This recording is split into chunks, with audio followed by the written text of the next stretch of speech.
दोस्तों, एक सरल सा प्रश्न, सत्य क्या है? और यदि सत्य है तो उसे पाने का मार्ग कौन सा है?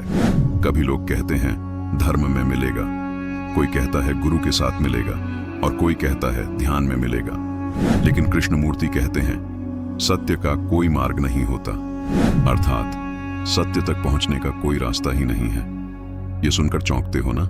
आज इस वीडियो में हम इसी विचार को खोलेंगे, कथाओं के साथ, उदाहरणों के साथ और ऐसे ढंग से जो आपके मन को हिला दे। इतिहास देखो, मनुष्य सदा से सत्य की खोज में रहा है। कभी उसने धर्म में ढूंढा, कभी विज्ञान में, कभी गुरुओं और आचार्यों के पीछे। पर कृष्णमूर्ति कहते हैं कोई भी मार्ग तुम्हें सत्य तक नहीं पहुंचा सकता। क्यों?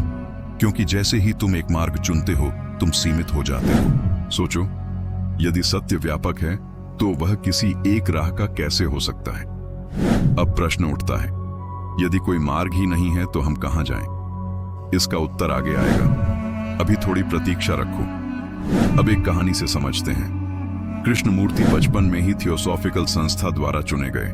उन्हें कहा गया ये विश्व शिक्षक होंगे। सारी दुनिया से लोग उन्हें भगवान जैसा मानने लगे, परंतु स्वयं कृष्णमूर्ति ने उस पद को अस्वीकार कर दिया। उन्होंने कहा, मैं कोई गुरु नहीं हूं, केवल एक मनुष्य हूं। सत्य किसी संस्था या पद्धति का हिस्सा नहीं हो सकता। सोचो, मान लो तुम तैरना सीखना चाहते हो और कोई कहे पुस्तक पढ़ लो, उसमें सारे चरण लिखे हैं। क्या केवल पुस्तक से तैरना सीखा जा सकता है?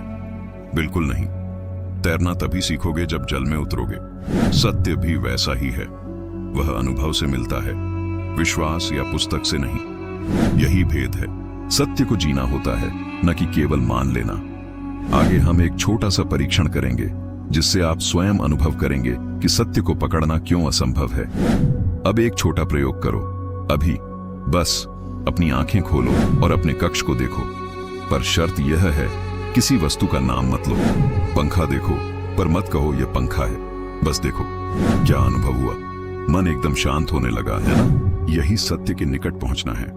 जब नाम और विचार हटते हैं तब वास्तविकता जैसी है वैसी दिखती है। पर जैसे ही हम मार्ग पकड़ते हैं हम बंधन में फंस जाते हैं। मेरा धर्म बनाम तुम्हारा धर्म, मेरा मार्ग सही तुम्हारा गलत। परिणाम अंतहीन झगड़े, संघर्ष। तो प्रश्न यह है, यदि सत्य का कोई मार्ग नहीं है तो क्या इसका अर्थ यह है कि सत्य है ही नहीं? इसका उत्तर हम आगे पाएंगे। अब स्पष्ट कर लें, कृष्णमूर्ति यह नहीं कहते कि सत्य है ही नहीं। वे कहते हैं सत्य शाश्वत है, मार्गहीन है। इसे दर्पण के उदाहरण से समझो। यदि दर्पण पर धूल है तो तुम्हें वस्तु विकृत दिखाई देगी। जब दर्पण साफ है तभी वास्तविकता जैसी है वैसी दिखती है। हमारा मन भी दर्पण की तरह है। विश्वास, मार्ग, बंधन, ये सब धूल है।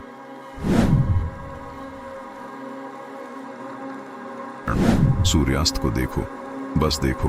जैसे ही तुमने कहा सुंदर है, तुमने एक परत डाल दी। पर जब तुमने बिना नाम दिए देखा, वही प्रत्यक्ष देखना ही सत्य है। निष्कर्ष यह है, सत्य है पर मार्ग बांटते हैं, अनुभव ही जोड़ता है। तो मित्रों, कृष्णमूर्ति कहते हैं सत्य का कोई मार्ग नहीं है, अर्थात सत्य किसी एक गुरु, पुस्तक या पद्धति का अधिकार नहीं है। सत्य वही है जो अभी और यही है, बिना किसी परत के। यदि इस वीडियो से आपको मूल्य मिला हो तो इसे पसंद करें। टिप्पणी में बताइए कि कौन सा उदाहरण आपके हृदय को सबसे अधिक छू गया। अपने मित्रों के साथ साझा कीजिए, हो सकता है उन्हें भी यही स्पष्टता चाहिए।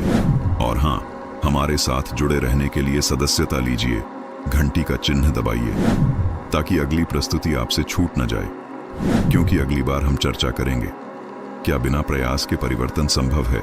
विश्वास कीजिए, वह प्रस्तुति आपकी सोच बदल देगी। तब तक देखते रहिए, सीखते रहिए और स्वयं को समझते रहिए।